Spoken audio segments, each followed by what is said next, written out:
news is getting, again, just off the chart by the day. I remember telling people this last year, and I was actually reporting on Russian state-run reports. And this also happened back in 2008 when NATO launched an attack on Russian enclaves of South Ossetia and Abkhazia, and then claimed that Russia had invaded Georgia. Never been to Russia. Don't have any Slavic blood that I know of. I'm not picking sides. Don't have a dog in the fight. Russia didn't start any of this. That's a fact. Am I saying that Russia is as white as the driven snow? Politically, absolutely not. But they're not in an offensive mode. The globalists running Europe and the United States are the most virulent tyranny on the planet, allied with the viciously evil communist Chinese. Basically, the soulless communist Chinese. Vladimir Putin says Russia was preparing to use nuclear weapons if necessary and blames U.S. for Ukraine crisis. This is in the London Independent, Associated Press, Reuters. It's finally all over the news. I know for our listeners, they're like, tell us something we don't know, Mr. Jones. We know all about that. Well, we've been criticized in the news, you can look it up nationally, for claiming that Russia was threatening to use nuclear weapons. They had the chairman of their Joint Chiefs in 2008 and then again last year say, we've moved medium-range missiles in, and if you move in any heavy armor against our forces, and Putin went ahead and admitted, yes, Russian forces basically have been in Ukraine. We told you he was lying about that last year. He told state-run media, yeah, we've got forces there to defend Russian lives, and it basically is Russia.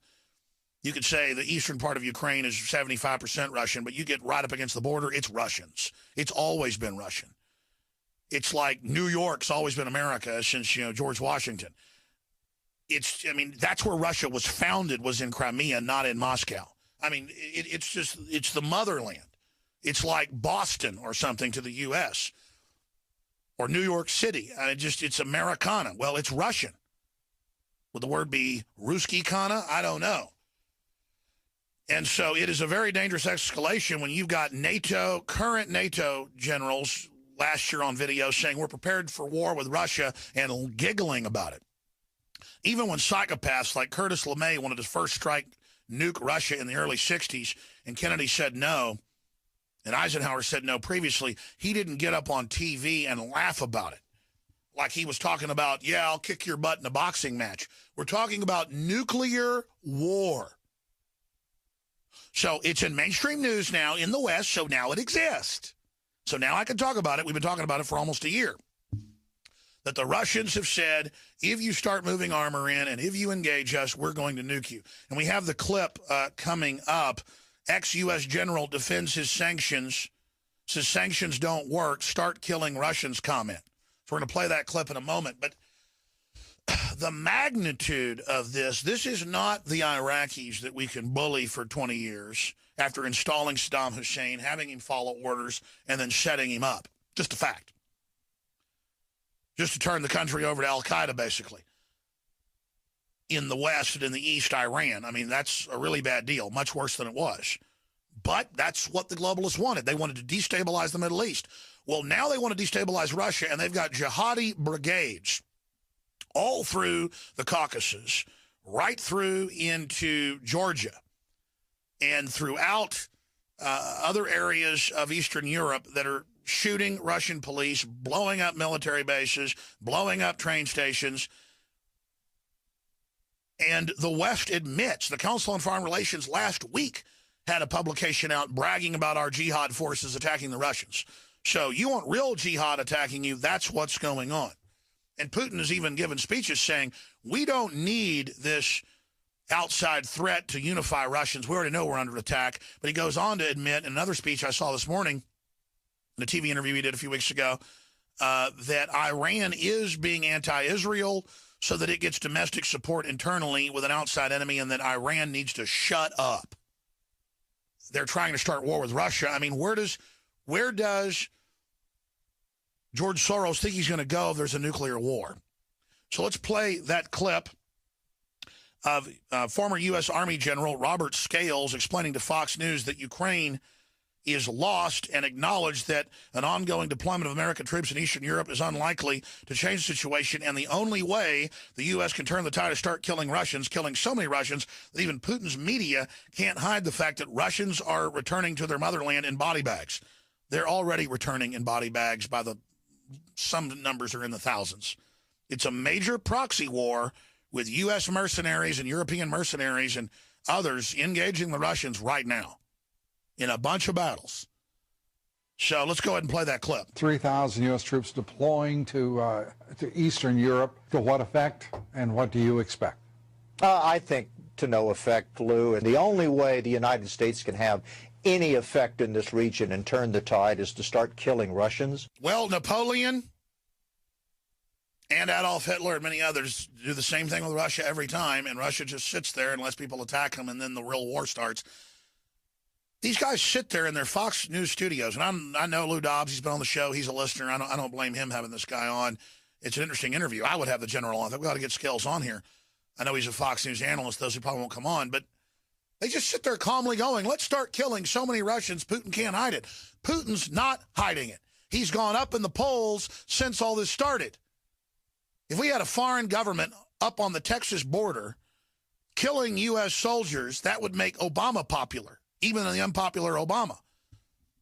So this is really dangerous, folks. I know it's not as important as South by Southwest or American Idol or, Dancing with the Stars, but it's just crazy to see this general, and he's not the only one, current NATO general, saying, let's just go ahead and have a war with the Russians.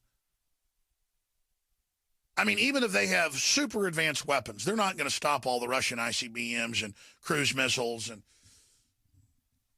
sapper teams that basically black op, ghost teams, sleeper cells in the United States. I mean, we know they've got components smuggled in. I mean, and maybe that's what the globalists want, is a reset with the global financial crisis looming, and they know they're going to get blamed for what they authored.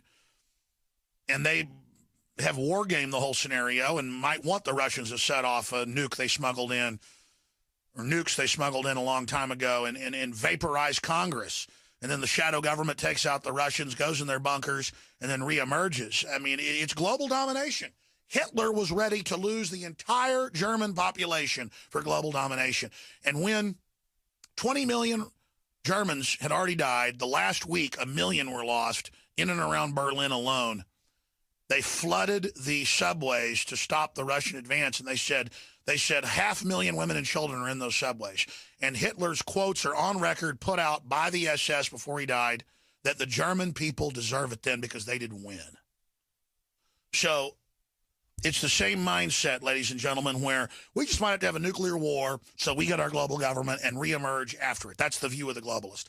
You go back to Dr. Strangelove, 1964, with the Rand Corporation plan. That's what the whole thing's based on. They say Bland Corporation in the movie, but it's an allegory. It's pretty much like The Godfather, which Puzo admitted was a true story, and the names were changed. That stuff really went on, minus the Doomsday Machine and minus the First Strike. General LeMay, L.L. Linminster, and others wanted to have a nuclear war with Russia and had plans written up for the elite to go underground in these bases and then reemerge after a decade with global military supremacy. This is crazy. It was Bertrand Russell said we might have a nuclear war to bring in peace after it and to reduce world population. These people are sick. They are sick, crazy people. This General Scales is a maniac nut on TV saying, let's start killing Russians in massive numbers so Putin can't hide it. Putin has now gone public and said, yeah, we got nukes. We're getting ready to use them. Yeah, our Russian forces, Russian army is in Ukraine. We're ready to fight because NATO just sent in heavy tanks. You understand? NATO's sending in heavy tanks, folks. They're going to start engaging the Ruskies point blank openly. And the Russians are moving in nuclear weapons. Meanwhile, you got a bunch of hopeless people here in Austin with their college degrees that are worthless, being milked by the scam artist South by Southwest thing, wandering around thinking they're trendy because, they have crooked mustaches and miscolored socks. Stay with us. This out just minutes ago on the heels of what I was just breaking down. Vladimir Putin says Russia was preparing to use nuclear weapons if necessary and blames U.S. for Ukraine crisis. Here's AP. Russia launches massive Arctic military drills. The Russian military today launched sweeping military maneuvers in the Arctic and other areas, a show of force ordered by President Vladimir Putin, aimed amid spiraling tensions with the West over Ukraine. The 5-day Arctic drills involving 38,000 servicemen, that's just north of Canada, and more than 50 surface ships and submarines and 110 aircraft are intended to check the readiness of Russian Northern Fleet and the military's ability to deploy additional forces from central Russia. I want to explain something. We just played a former U.S. general saying, let's start killing more Russians. They're sending tank brigades in from NATO, admittedly to start engaging Russian forces. They just released a documentary shot about a month ago because Putin's been missing for weeks, with Putin saying that they're preparing for nuclear war and that the West are basically terrorists and they're trying to destabilize the planet and trying to set up a world government and just all this over-the-top truth. Again, I'm not lionizing Putin. And is he underground because they think a war is about to start? Well, Joe Biggs has some sources in Russia through Army connections that have in the past been accurate, and he's going to talk about why Putin may be missing. This is pure speculation. Obviously, it's been a lot of speculation of why is he missing, is he dead? They've now released this interview he supposedly did a month ago on state-run television, and then another taped interview. Joe Biggs, former Staff Sergeant, U.S. Army, combat vet, you've got some sources. What are they saying? Yeah, so the word is I've got some friends. My cousin, he's also engaged right now to this Russian girl, and her mother still lives over in there. And so I send him texts from time to time. And they've given you good stuff before. Yeah. I mean, they've talked about the Russian military, lining up outside of Crimea right before all that happened. So, I mean, they've been pretty spot on with everything so far. But he texted me back last night and says her mom said that Putin has stage 4 cancer. And like we said, we don't know this for sure, but this is what we were told from that. Says that Putin has stage 4 cancer and he is trying to earn a place in the history books before he is gone. At least that's the story in Ukraine. So, he's been gone for a while now. No one knows where he is. Maybe he's getting some kind of medical treatment. And like you said, I mean, if he knows that he doesn't have that much time left, he could be willing to do something, like you said, make a name. Well, we know that's what the West is doing, is trying to act like hot shots like Napoleon and Hitler. What is your view on this whole Russia situation, Joe? I kind of believe that. I think that that's more of he's someone who's he's very prideful. And I think that's something that he would do. If he knew he didn't have much time left, he'd be willing to go out and do as much harm and as possibly just to make a name for himself so people could remember him as, like this great warrior, I would think. I don't know. Well, he's a former KGB guy, and he's got the hardliner Russians behind him. And the Russians feel like they're being ganged up on. Historically, they have that psychology. They lost 20 million people in World War II, just like Germany. That was the big toe-to-toe battle. And they have a psychology of being attacked because they have been invaded over and over again. Mm-hmm. And it just seems like a very dangerous time right now. Yeah, indeed. I mean, like I said, whenever someone like that high profile is gone for a while, it kind of makes you worry what's going on. What is he planning? Is he, like you said, is he possibly in some underground bunker getting ready for something? I mean, that. Well, he was already missing a few weeks ago, late last year, and it turned out he was in a monastery, reportedly for 2 weeks, just, quote, deciding what to do.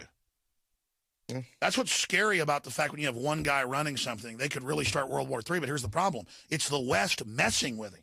Yeah, exactly. I mean, it's just crazy. It'd be like going in a bar and picking the biggest, meanest looking guy and going up and punching him in the nose. I mean, this is not Iraq, Joe. Yeah, it's poking the bear big time. They're definitely trying to pick a fight. What do you think the point of that is?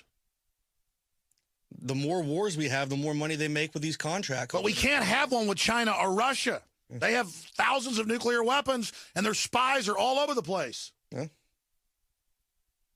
I think they like to keep people in fear of the fact that it could happen. What do you think is going to happen at the end of the day? Well, fear controls everything. That's what they use. They use that fear to control the American public.